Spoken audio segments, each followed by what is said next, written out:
caso, a polícia informou que já vasculhou pontos de tráfico e esconderijos para onde poderia ter sido levada essa segunda adolescente. Mas até agora não encontrou absolutamente nada. Do cativeiro que nós vimos, Vou disse que se machucou quando foi jogada no carro. O paciente que estava há mais de 4 anos internado num hospital de Curitiba morreu por causa do engano de uma funcionária. Ela desligou o aparelho que mantinha o paciente vivo. O erro acaba de ser reconhecido pelo hospital. Essa história não chama atenção, né, Sandra? Porque esse rapaz praticamente morava no hospital. Ele chegou a lançar um livro e até se casar lá.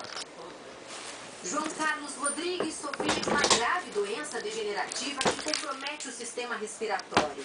Ele viveu 4 anos e 4 meses internado no Hospital Evangélico de Curitiba. Boa parte desse tempo passou deitado nessa cama, sem condições de se movimentar. Parentes, amigos, médicos e enfermeiros sempre cercaram João de carinho. A doença não o impediu de se casar dentro do hospital.